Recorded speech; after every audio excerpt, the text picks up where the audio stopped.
I will pretty much just hand over straight to our four volunteers, Abby, Natalie, Liam, and Giuliano, who have done the majority of the work to design this research and to collect all of the evidence and to do the analysis and put the report together. They've worked incredibly hard over the last few months, and it's great to have them all here tonight. So I will hand over now to, I think, Abby, who is starting with her presentation. So yeah, thank you, Judith. I'm going to talk about kind of just like the first three key findings that we found, which are more quantitative based. So the first key finding that we found was really just, we analyzed about 900, nearly 900, like 889 articles, and we collected information on about 3,000 articles. I believe it was around 2,700, 2,800 across 7 different media outlets. And out of these 3,000, like I said, nearly 900 were specifically related to and discussed migration in the UK. And it was about 32% of all of the analyzed articles. All the articles that we collected, about 32% were specifically about migration in the UK and talked about it in depth. So we didn't analyze articles that just mentioned migration. It was more so focused on migration. And the second key finding, of the 889 analyzed articles, over 500 were specifically related to COVID-19. And we really wanted this research to be around COVID-19 and what we were seeing in the media of if media was specifically talking about heroes or disadvantaged in the way that they talked about migration and migrants. And so a major part of the articles analyzed was the 4 distinguishable frames that we use for our research. And those 4 frames are heroes, such as NHS workers, frontline workers, threats, disadvantage, and one of us. Most of the 889 articles analyzed and over the 500 COVID related, most of them included at least one frame, meaning that there was a great number of articles also analyzed that fit into more than one frame, where it was listing them or talking about migrants in a heroes frame, but also in a disadvantaged frame or a one of us frame. And then for the third key finding, across all outlets, about 21% of articles analyzed included a migrant voice. And Liam will talk about the migrant voice perspective a little bit more when he does his part. But the perspective of an individual with that lived experience that they were reporting on within the article. And we found that a lot of reporters or a lot of the articles referenced nonprofits or NGOs, but not going that extra mile to specifically talk to migrants to get their lived experiences. So migrant voices were found most commonly in The Guardian with 35% of articles. The Independent was a close second, and on the opposite end of the spectrum, The Express included a migrant voice with only 3.9% of all articles. And then across all outlets, which again, we analyzed the 7 outlets, a migrant voice was more likely to be included in articles where a disadvantaged frame was used, and less of a one of us frame or a threat frame. And a lot of that also was around like channel crossings and things like that, which you can find in the report. And I believe others will talk about later on too.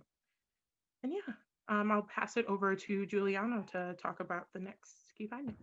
So it was pretty interesting, I would say, for us from a quantitative point of view to kind of transform, a text-based database, into numbers, you see, and then to create graphs and charts and really extract all of these data. And talking about numbers, of the 889 articles analyzed, 223 included a call for particular policy change. So a good 25%, I would say, of the total amount of these articles included this particular element. We found, for instance, that there was a close relationship between the most frequently reported calls for policy change and policy changes then announced by the government. To give you some tangible examples, media outlets published dozens of articles that included a call to end the International Health Surcharge for NHS workers, or to extend their visas, for example. And we later saw dozens of articles reporting on those exact policy changes, although limited again only to some NHS workers. So while these policy changes were extremely welcome, obviously, on our end, it was quite disappointing that it was only migrants who had been presented as heroes across the media for weeks who benefited from policy changes, and that were far less frequently, reports and articles regarding calls for change for asylum seekers, for instance, and migrants with no recourse to public funds, for example. And these did not lead to desired changes. Therefore, and please take this as a personal input, once again, a position widely adopted by the media has been spotted, in the sense that reporting, what was newsworthy, I would say, what was functional to the rollout of news and their consumption by the public. That's what we realized and recognized during our research. And this might respond to, I don't know, agenda setting related needs or news consumption per se, by following what's trendy almost on the public debate, rather than, dissecting further some other equally important cases, such as I said, calls for change for asylum seekers and migrants with no recourse to public funds, for example. And on another note, and I'm saying this in order to then pass it on to Natalie and Liam, who will be touching on qualitative insights, we have seen how migrants were still either depicted as heroes, thus suddenly, having a recognized social function and contributing to local society, although this was still linked to the workforce. An example could be fruit pickers from Romania, or seen as threats. So, which reminds me of the dichotomy heroes threats denounced by the anthropologist De Genova in his numerous academic contributions. Now, having said that, I'll now leave it to Natalie and Liam to further dissect these topics with some examples also. Hi, yeah, so I'm Natalie. I'm going to talk you through another couple of our key findings. The first one I'll touch on quite briefly because it's quite a self-explanatory one, but basically it involves the peaks in the coverage that we found. So basically that means when our key search terms returned the most articles across all outlets. So we found that the main peak was in May, around the 18th to the 22nd, in which scrutiny of the immigration bill and the kind of commotion over the NHS health surcharge and Boris Johnson's eventual U-turn both occurred around the same period, really, and really drove that big peak. And interestingly, whilst the coverage of the immigration bill was fairly balanced, and typically kind of left-leaning outlets leaned in a way that was critical of the bill, and vice versa, with right-leaning outlets tended to be more in favour of it. Interestingly, on the topic of the NHS health surcharge, the Express was actually the only outlet to not explicitly engage in a narrative that was critical of the government's initial position to keep the charge.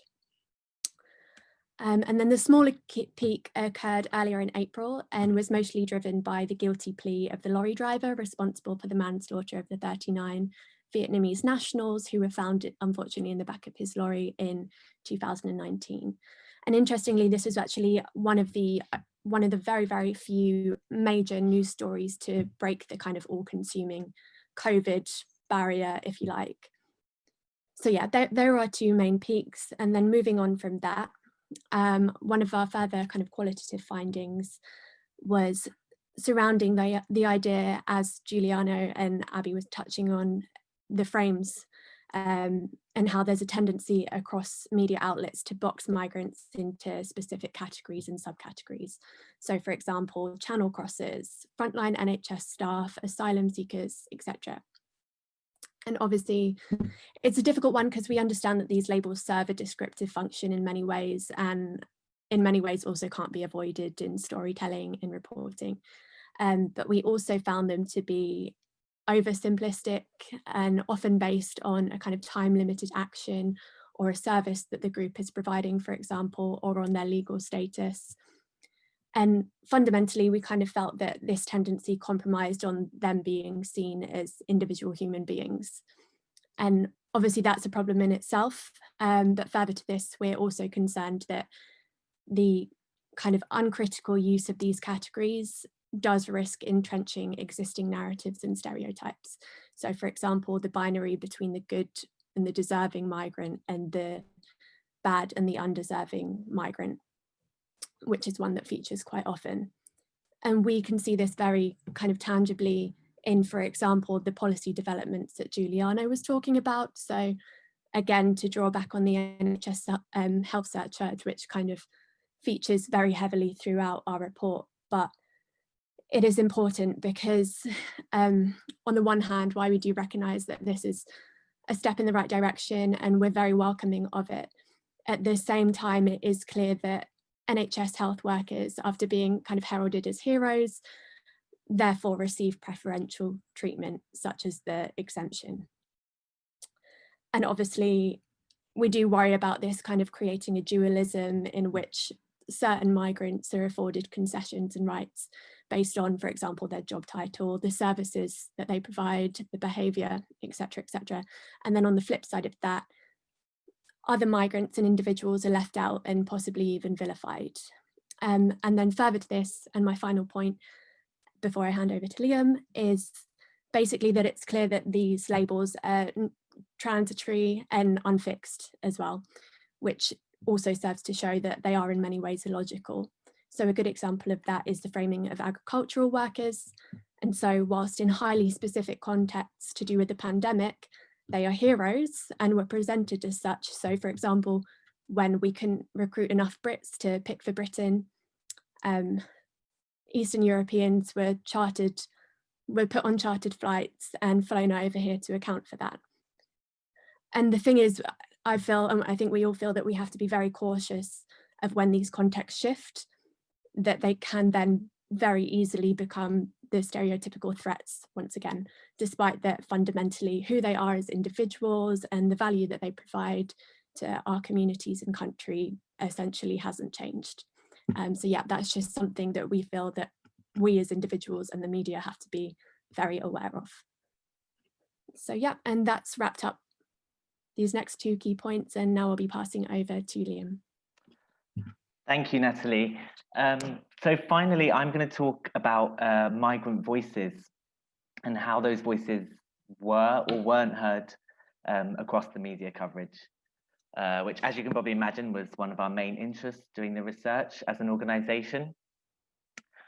And just to be clear, I guess, as Abby kind of touched on, but by migrant voice, we were referring to the direct words of migrants with lived experiences related to the subject matter of the article being included. And obviously it would be great if those voices were incorporated all the time. But I guess this period, we were even more interested in whether or not those voices were being included. At a time of crisis, there is obviously the potential for caricatures and reductive narratives. And I guess we felt that any absence of migrant voices was only going to make it easier to reinforce those harmful narratives. Actually, though, as Abby has kind of already touched on with her presentation of the figures, one of the top line figures from the report was quite encouraging in this regard. We saw 21% of all articles included a migrant voice, which is an increase on previous research where the figure was about 14%. Obviously, 21% is still quite low, and we would like it to be much higher. And in certain cases, the figure was much lower, certain scenarios. So as you might imagine, those articles which were framing migrants as a threat, just 2.8% of those stories featured a migrant voice. And the vast majority of those articles where migrants were framed as threats and there was no voice were related to channel crossings. And I think what was interesting about some of those articles from a perspective of migrant voices was that these weren't just brief or purely descriptive articles. They were quite detailed and they did feature a lot of voices, just not migrant ones, unfortunately. So there was examples of articles with several interviews with what they called locals, who were using very kind of dehumanizing us and them language. And there was no migrant voice in the article to challenge that kind of simplistic depiction of migrants as a homogenous block. The second key finding in terms of migrant voices that I just want to touch on relates more to those 21% of articles where a voice was included. And here we found that it's actually not just a question of if migrant voices are included, but also how they are included. And some of the kind of coverage of the key workers and NHS heroes narrative was interesting in this respect. And I just want to focus on one example to kind of draw that out, which was the example of the Syrian refugee Hassan Akkad, who signed up to be a hospital cleaner at the beginning of the pandemic. And he was motivated to help out. And there were two moments in our period where his voice appeared across various outlets. The first of those was his decision to sign up as a hospital cleaner around the beginning of April. And the second of those was during the middle of May, when he voiced quite strong criticism of government policy around the NHS surcharge. And in one sense, it was encouraging. His voice clearly contributed to this kind of intense scrutiny of government policy that we saw around that period and subsequent policy change. And yes, in that sense, it was quite an interesting example of the platforming of migrant voices. But some of our other analysis was also interesting in terms of what we saw about how his voice was framed by certain outlets. So, for example, in The Sun and the Daily Mail, he was generally framed much more exclusively as a hero. I think you should now be seeing an example of this Sun article. Hopefully the tech's sorting that out, where these kind of articles generally exclusively focused on his feelings of honor, how he was lucky, how he felt lucky to be helping out, or they talked a lot about his status as a successful filmmaker before the pandemic. So this was very much kind of using his voice to exceptionalize migrants and focus only on kind of what they would see as individual success stories, whereas some other articles which featured migrant voices, particularly in The Guardian and The Independent, would feature multiple migrant voices and generally present them in a less exceptionalized or heroic kind of way.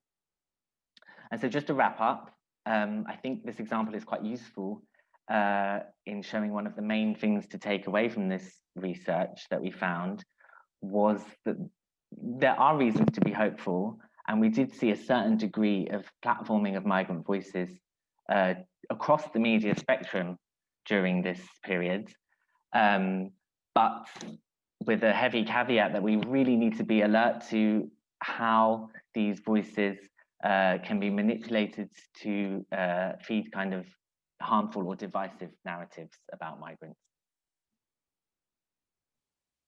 Fantastic. Thank you so much, all of you, for those presentations and for all your incredible work over the last few months to put all this together. There haven't been any questions put in the chat, but does anyone have any questions for any particular one of the authors, or a general question about the research or about the findings?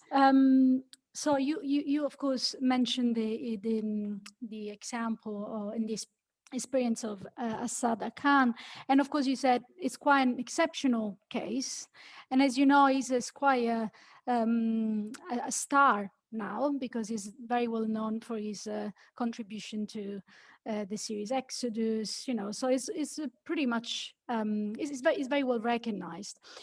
So I would like to know what kind of other migrant voice have you been actually able to detect in this findings? You said there has been an improvement compared to the 2014 report, and I believe so, and I hope so. But can you think of any other example? And how was this voice presented? Was it like quotations from interviews? What kind of expression was reported? But I'm just curious, really. Thank you for your question, Federica.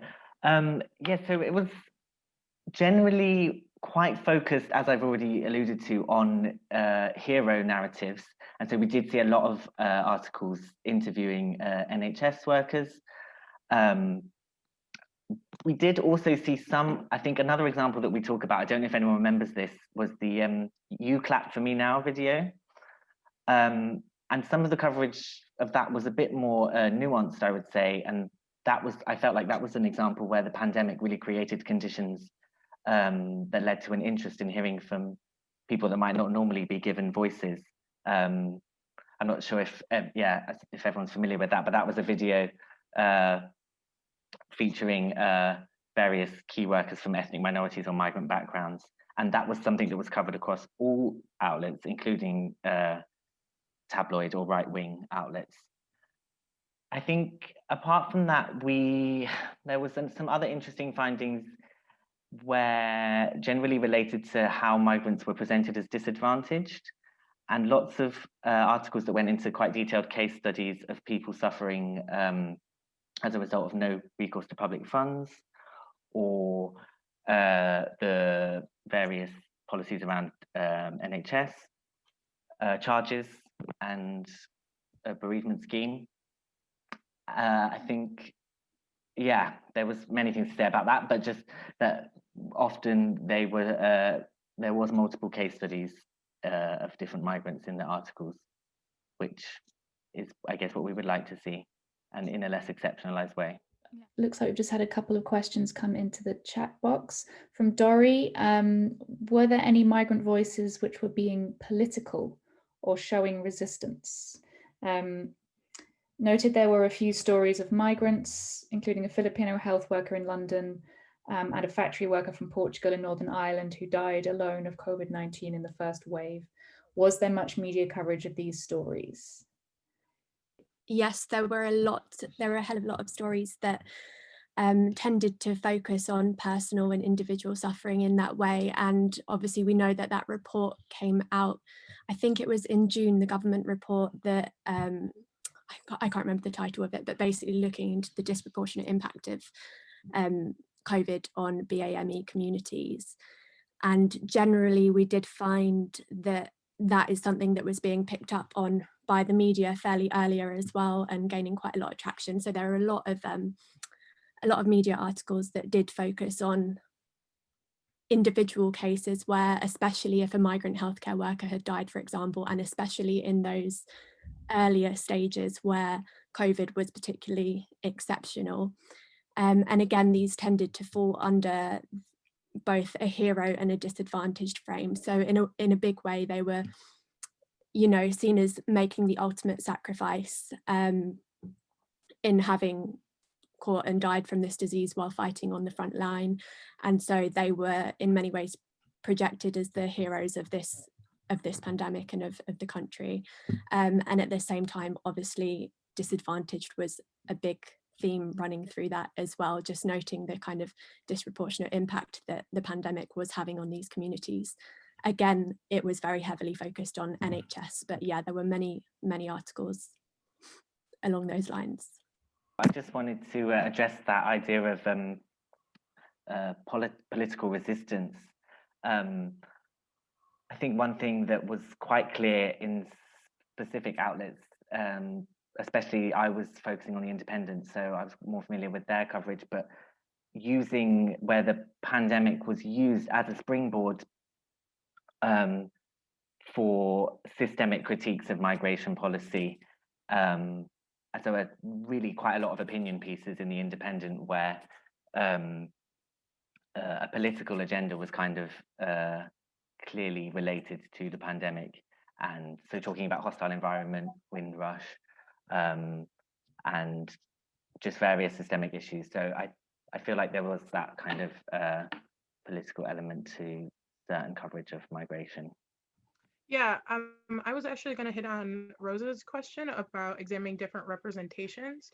So when we did our analysis and did the research, we did look at the frames that we used, but something we discussed as well, and I believe that's in the report under the categories bit, is how the different representations or different different categories of migrants were looked at in the media, such as the channel crossings, how they differed from, I know something that I had in the Daily Mail and in the Guardian was a law student who was killed. And there was a lot of coverage about her, and it was all really about her family and the migration of her father, and how they were migrants, and just really high level like niceness around it, for lack of like better word right now. But then we turned around and we looked at like channel crossings, and we looked at Priti Patel and how she was, she was discussing and reporting on the French, the deal with France, and how she was going to make it her duty to make that more strict, and how we need to turn migrants around at the border. But then we also looked at NHS workers, and we saw the big U-turn that happened with the NHS surcharge, and with the other policies surrounding family members of migrant NHS workers who passed away. And so we did look at those different things, and we saw a lot of, I think something that we see in migration a lot of the high level, quote unquote high level migrants who are like the okay migrants in the eyes of the public, or in Priti Patel's eyes, where they have degrees and things like that, and then looked at the different categorizations, not characterizations, of, like I said, the channel crossings, NHS workers, seasonal fruit pickers, and how not just looking at how they were being reported on, but kind of comparing across outlets as well of how they were being reported on, and the differences that we were seeing even from the beginning of the reporting research from March to the end of May, and even how that discourse was changing. Thank you, Abby. Giuliano, any brief final?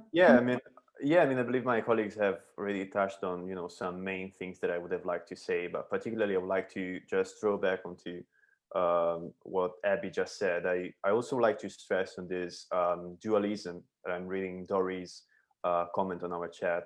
I was pretty personally, not only because my girlfriend is Romanian, but I was pretty, again, quite, I know I found that quite interesting, if you want to pass me this term, if you would allow me to say that this dualism was widely present in all the articles, you see. So there was still this kind of mindset, as in, okay, you can come here if you have a sort of like particular social function, you see. And so again, fruit pickers, okay, now they couldn't come anymore because of COVID restrictions, etc. So now, okay, we realize what was their function.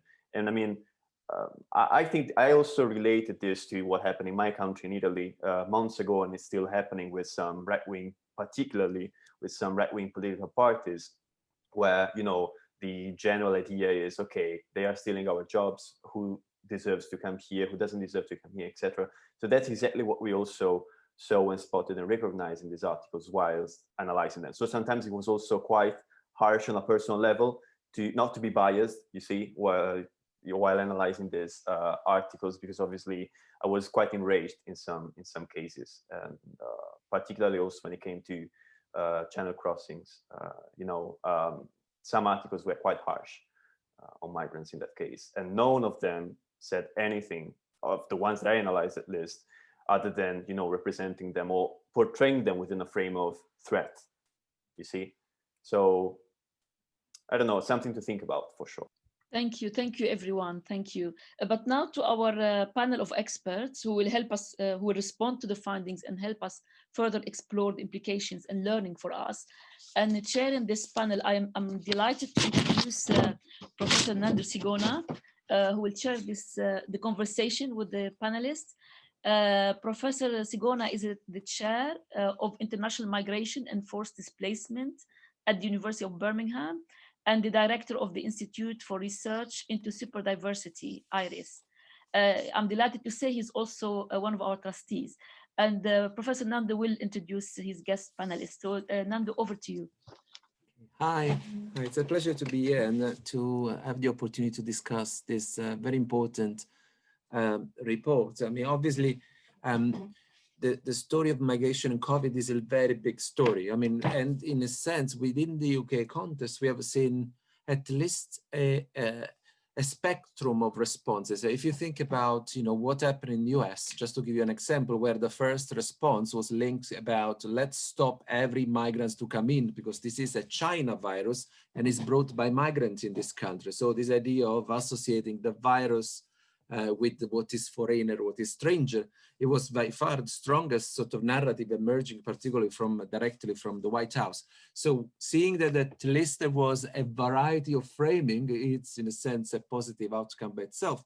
And everyone also remember all the debate around, what is being called the transition from low-paid, low-skilled workers into key workers, and it was very much a central debate around the role of the NHS, and which led to a point, to a paradox of, the people that carry the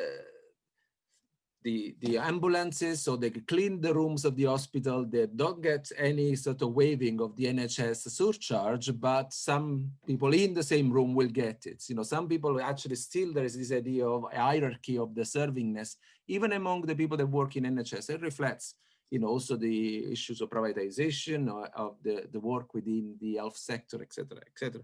So it's a pleasure to have three discussants here that will give their sort of response to the finding from different angles that are sort of come from their own research interest. The first is Dr. Federica Mazzara, reader in intercultural communication at the University of Westminster.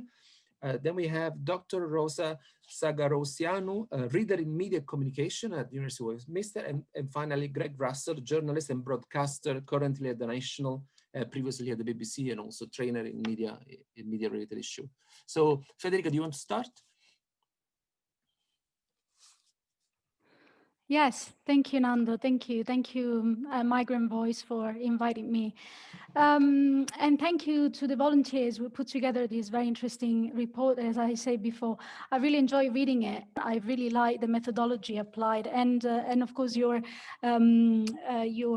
findings organized around the recurrent terms like heroes.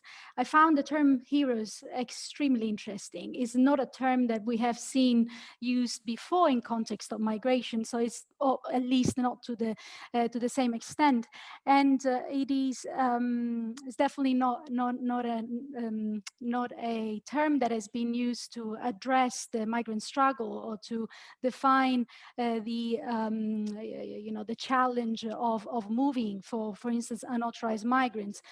Interestingly, this idea of heroes brings to the fore the hierarchy of migrant voice as well, which is highly problematic, of course, because it comes with this idea of social inequality. So it's a term that is applied in relation to a particular group of migrant workers, but not others, like carers or cleaners or porters and things like that. So that, again, inevitably becomes a pretty dangerous and toxic term, and in a way brings as well into the discourse this idea of romanticization of migration as well, which I find highly problematic.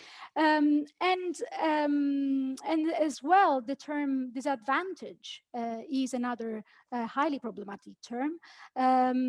Disadvantage, of course, is a term that is concealing the self-determination and agency of migrants again. So we are actually a bit stuck into the usual discourse, usual narrative. So even if it seems that something else has been added compared to the previous report, after all, if we actually look closely, there's not a huge difference in terms of paternalistic discourse and toxic narrative. And of course, the very interesting case of the Channel crossing. We have all witnessed an incredible, exasperate narrative around this Channel crossing, which especially the Home Secretary Priti Patel has put forward when it comes to how to respond to what is being again presented and labeled as a crisis. And this is happening, of course, in times of COVID. So it's the idea that these people are actually not simply threatening, that they're highly threatening, because they are also carrying with them the virus. So they're incredibly dangerous to the order and health of the nation, right? So that's again the kind of narrative that is not new. There's nothing new in this narrative of the Channel crossing. All these strategies of labeling and the criminalization of migrants has already been used within the EU for previous sea crossings. Then we have Rosa. Do you want to come in with your comments? It seems also to me that the findings of the report invite us to question the politics of voice. And I think this is what I would like to focus on these few minutes.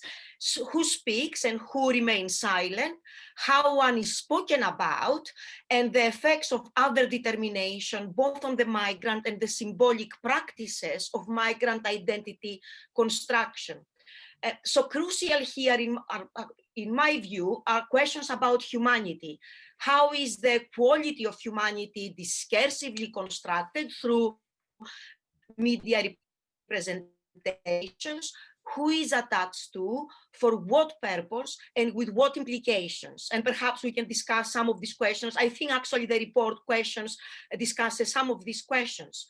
Now, if I can go back to some comparative studies on representations of migration across countries, and Federica brought some of these in her own contribution, research has concluded that there is not a one-fits-all approach. They have shown significant variations, both temporally, but also between European national media and media platforms, divergent narratives for framing migration, followed by divergence in understanding the challenges and opportunities presented by migration, and also divergence in policy implementation. However, I would argue that there is a common representational practice that we can detect. Narrative practices work to systematically keep migrants outside the symbolic space of the media. When they are included, they are other determined, discussed as a problem or a threat, and this is something that the report found, or as disadvantaged, vulnerable, in need of pity and care by and under the terms of a superior West. The discourse on victimhood relies on massification and passivization. Human beings are depicted as numbers or a mass of unfortunate passive bodies that need to be protected. Agency in this sense is denied, and with this, their ability to act on their own circumstances. Their dehumanization in this respect permits other determination, and consequently, their physical and legal, I suppose, destitution. They are not considered as citizens, as people, and the right obviously to be included in a discourse of citizenship of particular nations. And in this case, what the report found also in the case of how people included or not included in the sense of citizenship in Britain. Now, the narratives of threat that the report also found, although they recognize agency, migrants act on their circumstances, they are also attributed, they also attribute to them malevolent, in a sense, malevolent intent that reduces human beings to faceless strangers who threaten our existence, and consequently such representations legitimize practices of securitization that then in cases, for example, of countries across Europe, encamp them, or in cases in Britain, obviously deport them. Actually, in both cases. I would like to link these initial thoughts to the current practices of migration management that is self-defined, I would argue, as humanitarian securitization. If you want, the threat-care dichotomy that we can see penetrating the practices of management of mobility across Europe and of course in Britain. I don't see Britain as an exemption to that.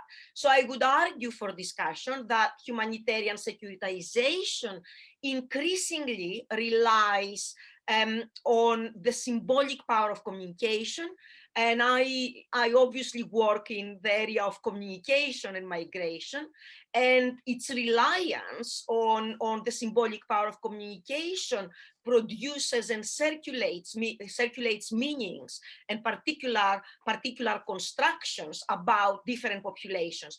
Therefore, categorizations of migrants as legitimate or illegitimate, in need of protection, or a threat to European societies or Britain work in line with Western government security interests to identify, categorize, and effectively manage and control the very mobility of certain people, and by extension, the understandings and practices of citizenship. And now our final discussion. Greg, do you want to intervene? Yeah, thanks for having me tonight. It's a great pleasure to be here.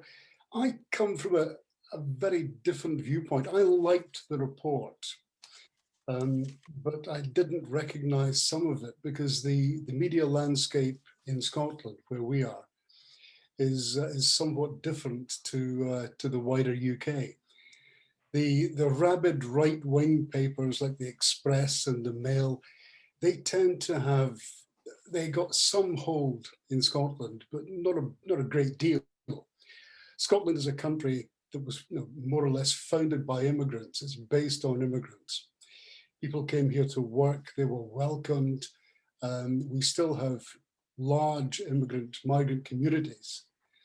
And we have been campaigning as a newspaper for our own migration policy because we have various challenges, demographic challenges to address, largely of an aging workforce, which you can tell I'm one. But we have these problems to address, and we do that as best we can with the migration system that is thrust upon us by Westminster. So it doesn't take any account of our needs up here. But to get back to the media, we in the National, I suppose we could class ourselves as left of centre. We're a young newspaper. We're left of centre. We are the only daily in Scotland that supports Scottish independence.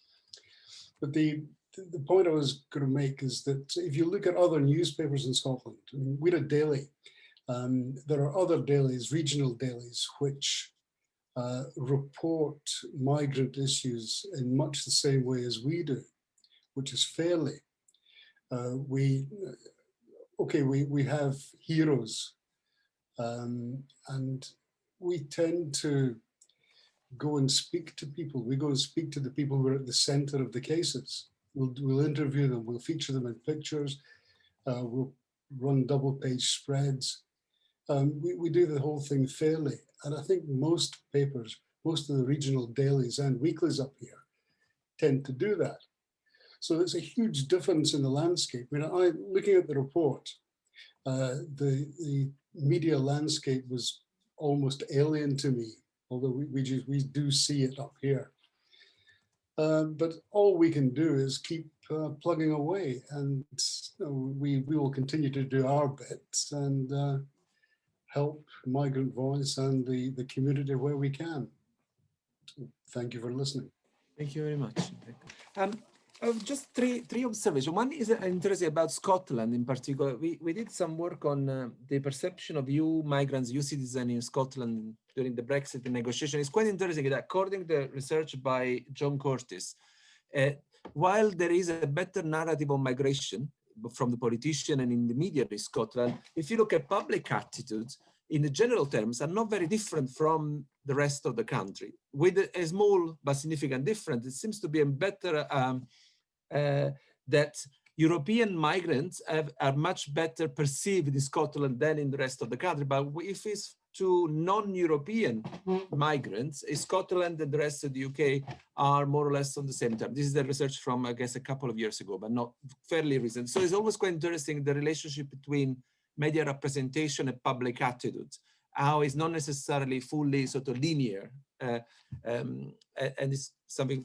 The other issue I think is interesting is that in the report, you make a lot of emphasis on, obviously, on the victory about the NHS surcharge and the fact that it was waived for the NHS work. What is interesting is that at the same time that they were pushing that narrative, which was very much sort of a victory by the migrant organization mobilizing, there was much less attention to the fact that the NHS surcharge for everyone else has gone from £400 a year to £624 a year, which is an increase of over 50%.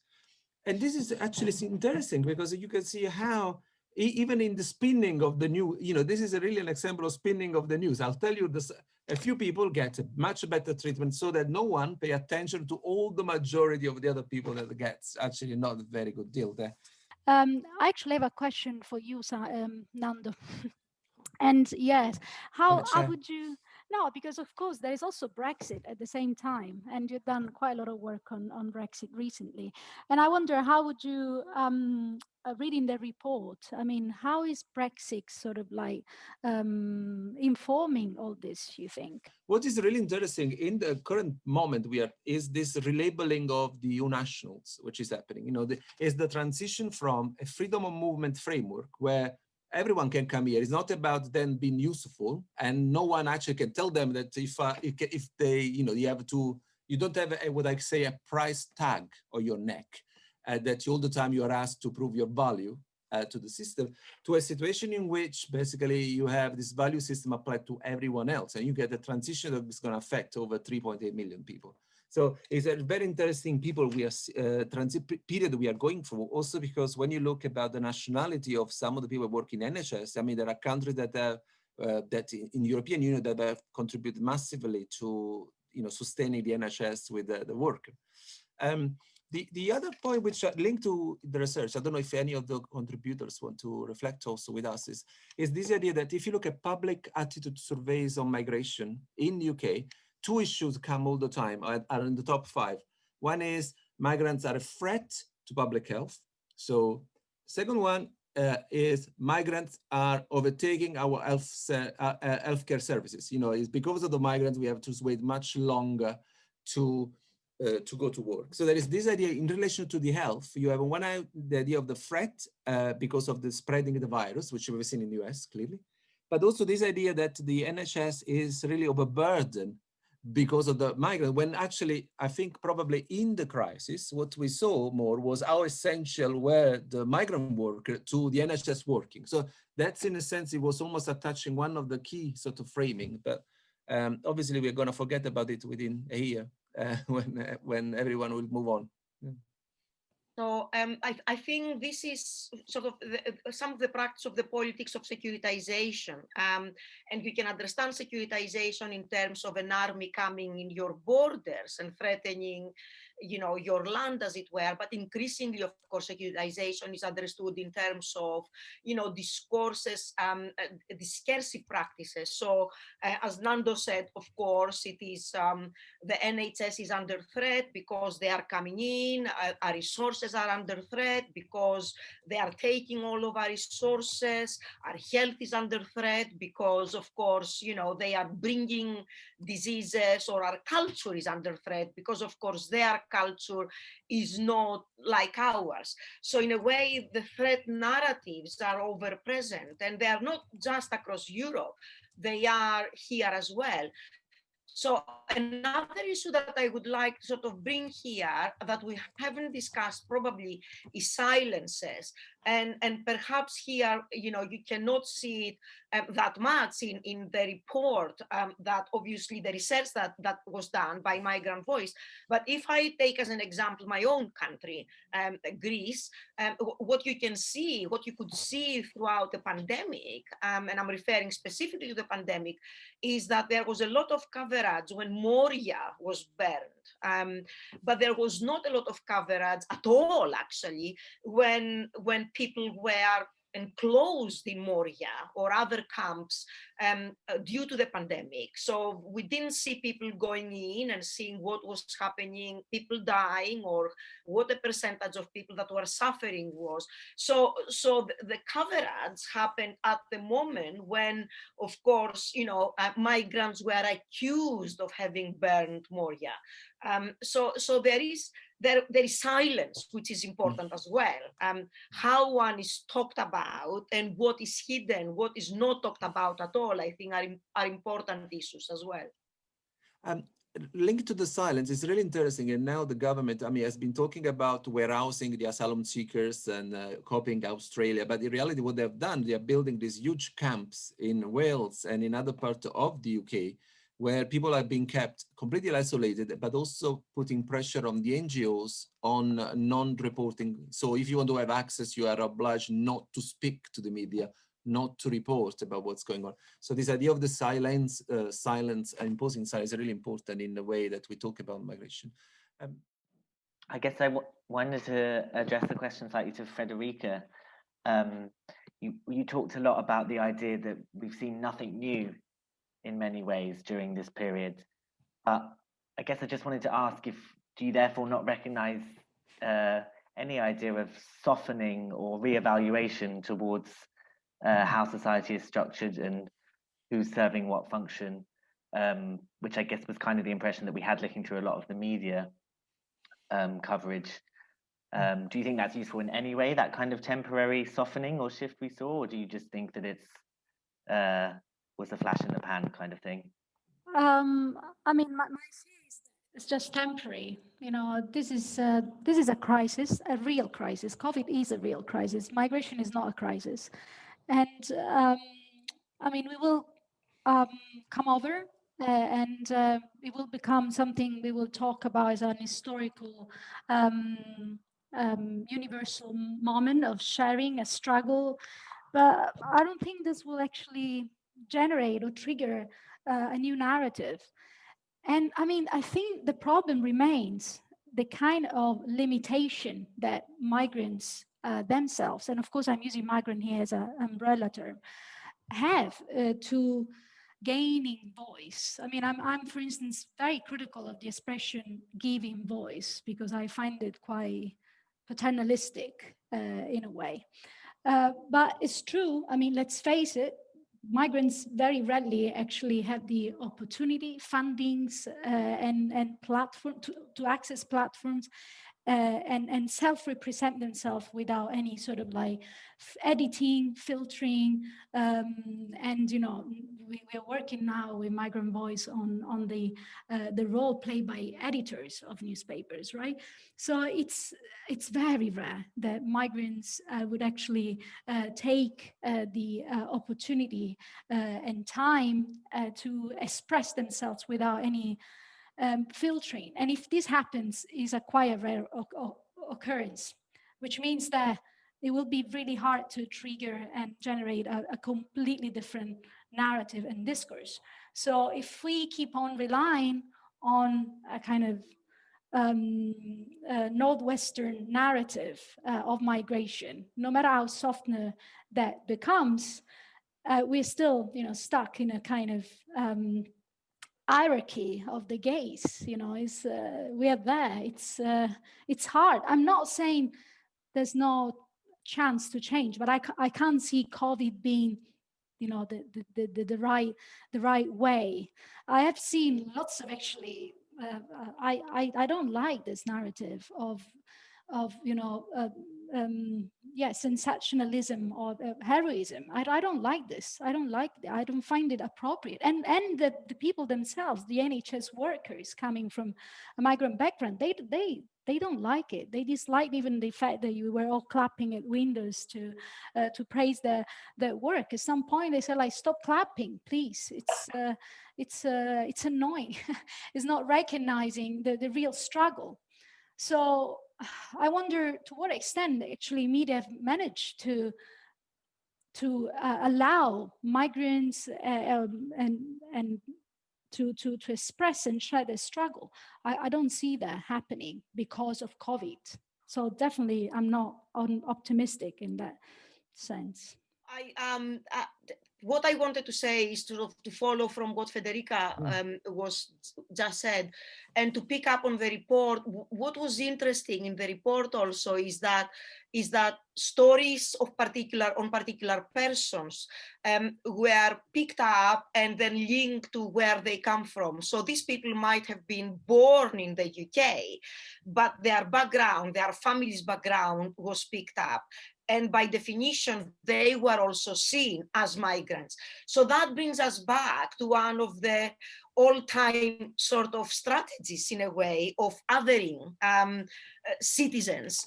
Instead of, and in my view, instead of sort of saying, oh, a migrant whose family came from this place sort of 50 years ago or something, would have been, of course, to see this person as, a British citizen. No questions asked, no other characterizations, nothing of the sort. But this is not the case. And that brings, again, the question about, is it ever possible to not be a migrant? Yes. Is it ever possible to be seen simply as a citizen? And under what circumstances? Does it take 10 years, 20, 50, 100, never? And I think this is something that we need to question as well when we look at strategies of representation. Thank you very much, Rosa. Abby, do you want to join? So yeah, I just want to make a few quick comments in response to Federica's earlier comments about like the double threat that she was discussing and the linkage between the Channel crossings and the Mediterranean and things like that. Something that we were seeing, even when I had talked about the frames and the categorizations before, and that Dori had brought up the dualism, we were seeing that dualism even within the categories. And so something, with the channel crossings is that we were seeing Priti Patel go in and in the same articles, and there were quite a few articles because there were so many reporting on the numbers of individuals crossing. We're seeing in the same article, one, like Federica had mentioned, would be about how we need to stop these traffickers, how the traffickers are taking advantage of these vulnerable migrants who are trying to get access to the UK. But within that same article, she would turn around and then say that we need to make sure that we're returning all of the migrants that are coming into UK shores, that as soon as they hit UK shores, they need to be returned back to France, or they need to be intersected while they're still trying to cross and within the sea still, within the channel still. And we're seeing that dualism, and even within the fruit pickers as well, we were seeing that, where we had a few articles that called them heroes and used the heroism kind of terminology, but then a lot of articles were, instead of getting the voices from migrants, we're getting voices from, again, what they called local individuals who had responded to the UK Land Army call out, but either weren't chosen or were chosen, but decided to stop working because they couldn't, travel the 30 miles or whatever that mileage had been. And so a lot of it was kind of the threat in that sense of, I think, that typical discourse we see within migrants of like, they're coming and they're taking our jobs, when in actuality, we really needed, the Romanians and the Bulgarians that were coming for seasonal workers.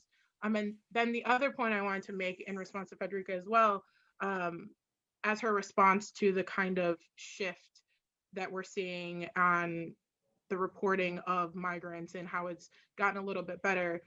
I want to say I agree with Federica, and I'm obviously not an expert by any means, but I sat in on a meeting in June or July, I believe, and I can't remember what meeting it was, but it was with MPs and things like that. And they were discussing how that shift from low skilled, low paid workers and how it turned to now our skilled workers and our needed individuals that are on frontline workers. And one individual in that meeting made it very clear that because it was brought up about NHS surcharges and visas and things like that, about what are we doing for our current, heroes that are working on the front line. And he said, long term, what is the next skilled worker? What is going to be the next thing that creates a new wave of skilled workers? And how, why is that changing right now? Or how do we look at what's happening right now and say that we need to change this for good, when in a year we could have a full set of new skilled workers? So it's sad to say that, because we do have our doctors and our nurses, but we also have our cleaners, our caregivers, our individuals that are working at shops that are on the front line and risking their health every day to make sure that we are still able to maintain our health, or we still get our food and things like that. Thank you very much, Ami. We have now two questions, one from Salman Mirza, the other one from Alex Murray. Judith, can you? Yeah, so Salman, who's one of our Migrant Voice team in the West Midlands, asks, so should we actually use the good migrant narrative? Should we kind of exploit the fact that that's there and exploit the interest in it, or should we take a principled stand and push all migrant stories? So he says a method I've used is the good migrant narrative. Nhs, a school kid, so I think he was a young asylum seeker from Afghanistan, presented him as a school kid who wants to be a firefighter. And then there's a campaign around Gurmit Kaur, who's an elderly woman in the West Midlands who's undocumented. There's a campaign for her to get status. And, we're working to present her as, a local woman who feeds the community from her local temple. Should we be, using those good migrant narratives, or should we be taking a more principled stand? Yeah, I mean, no, I'm not in favor of the good migrant narrative, simply because it would be like saying the others are not good. It's like, putting targeting one specific experience as if, it's a rare occasion.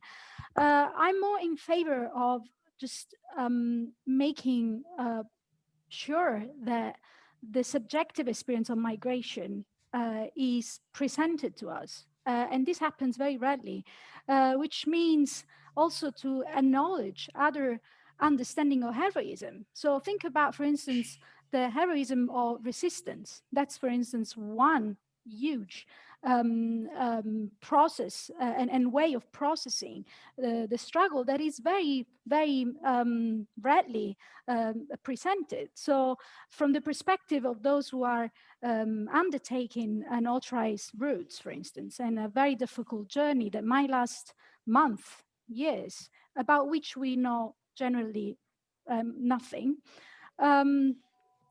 from the perspective of the migrants, I was reading actually today an article about a fire that was set by some migrants in one of the Sicilian hotspots.